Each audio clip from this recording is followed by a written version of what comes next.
Hello everyone, my name is Zay and welcome to another episode of Zay's Armory. Today's topic is on the TF2 sniper rifle. If you are new to TF2, here's something you need to know about the sniper rifles, as there is a mechanic in it that is a little different than what you're probably used to. When scoping, you have a charge indicator. Basically, the higher the charge, the more damage it'll do. This little tidbit is going to be useful for some of the rifles we'll be talking about. So, without further ado, let's get started.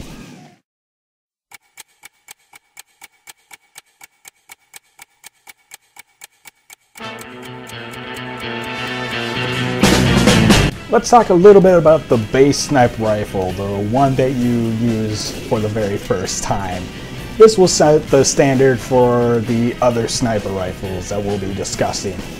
Takes 3.3 seconds to charge, and depending on that charge, it has a base damage of 50 to 150, deals body shots to 43 to 173, critical damage 150 to 450, and then deals mini crits of 57 to 233. So with that being said, let's start off with the Sydney Sleeper. It can be obtained by a random drop, crafting a sniper token, a primary token, and scrap metal for about a 13% chance of obtaining the weapon, or by combining a Huntsman and a reclaimed metal, or you can purchase the item.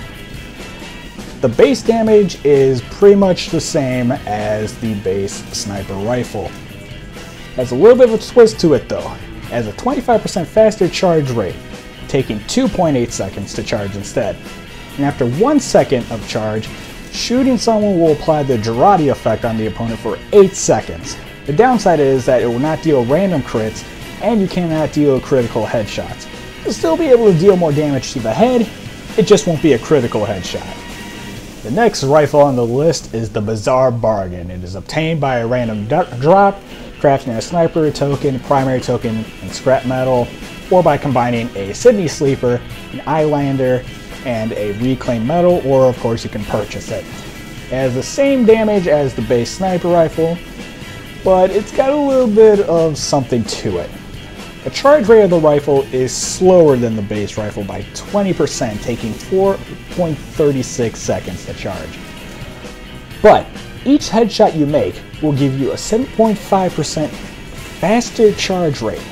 You can get a maximum of 6 headshots for a 45% faster charge rate. You don't need to make a kill to get the bonus, but keep in mind that missing will subtract 1 head. Now this next weapon comes from Team Fortress Classic, and the name is called the Classic.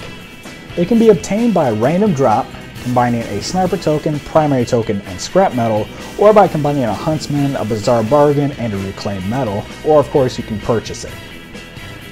Now the damage is a little bit different from the base sniper rifle. It has a base damage of 45 to 150, deals body shot damage of 38 to 155, criticals of 135 to 450, and deals mini crits of 52 to 210. So the Classic deals 10% less damage to the body shots and will not deal critical damage to the head unless fully charged. The unique thing about the Classic, however, is that you don't have to look into the scope to charge the rifle. Instead, you hold down the fire button to charge it. This means that you don't even need to look into the scope. And it will give you a chance to see what's going on around you so you don't get blindsided while charging. You will, however, move slow while charging, similar to looking down the scope of the other rifles. For a bonus, killing someone with a full charge will gib and leave a fine red mist. Next rifle on our list is the Hitman's Heatmaker. It is obtained by a random drop, crafting a sniper token, primary token, and scrap metal, or by combining a Machina, a Bazaar Bargain, and a reclaimed metal, or of course you can purchase it as well. Again, its damage is a little bit different from the base rifle. It has base damage of 40 to 150, deals body shots of 34 to 138, criticals of 120 to 450, and then mini crits of 46 to 186. So that's about a 20% less damage for body shots. But on the plus side, you have something called a focus meter. This meter fills after a kill or assist, with getting kills fills the meter a lot faster. Once full, pressing R activates focus. Once activated, the scope has a 25% faster charge rate, as well as remaining scope after each shot. For aesthetics, it'll fire tracer rounds as well. And while you're focused, when you get kills while in that, it'll keep filling up the meter. The last rifle on our list is the Machina. It was a promotional item for Deus Ex Human Revolution. If you pre-purchased the game before August 26, 2011, you would get it in a genuine quality. You can obtain this rifle by a random drop, crafting a sniper token, primary token, and scrap metal, or by combining a righteous bison, a Sydney sleeper, and a reclaimed metal. And of course it can be purchased as well. Now the damage it will deal is the same as the base rifle, except there's a little bit of a twist to it.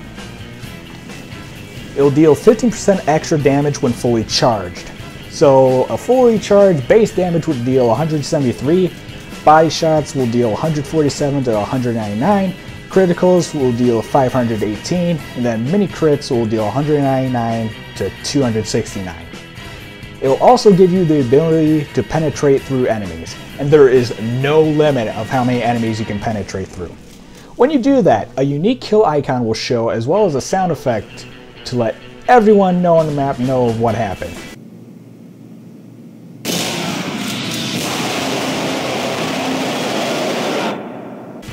The only downside is you cannot shoot while unscoped, and it will fire tracer shots, so if you want your position to remain undetected, it's not the weapon for you. Now these two items are not really rifles, but we're going to fit them in this list anyway, and that is the Huntsman and the Fortified compound. They both function the same way, it's just the looks. The Fortified compound was a promotional item for the game Thief. If you pre-purchased the game before March 7th, 2014, you got it in genuine quality. They both can be obtained by a drop, crafting a primary token, sniper token, and scrap metal, or of course you can purchase it. Also, the Huntsman can be obtained by getting the first sniper milestone achievement. Both have a base damage of 50 to 120, body shots of 43 to 137, and a critical of 150 to 360, and then a mini crit of 57 to 186. To charge these weapons, just hold the left mouse button. Unlike the rifles, it takes about 1 second to fully charge. If you hold it for too long, however, the shot will be pretty inaccurate. You can relax on the string by hitting the right mouse button. If a pyro or an engineer with a Thompson is near, they can light your arrow on fire, which will give you a unique kill icon. Speaking of pyros, the arrows are projectiles, so a pretty skilled pyro can reflect it back considering how fast they fly. Both of these weapons have a taunt kill, which involves the sniper taking one of the arrows and then stabbing the enemies. That's it for this episode. Join me next time when we'll be talking about the pistols in the game Perfect Dark. And don't forget to leave a like, favorite, and share this video as well if you wish. And now, your question. Drop the bomb.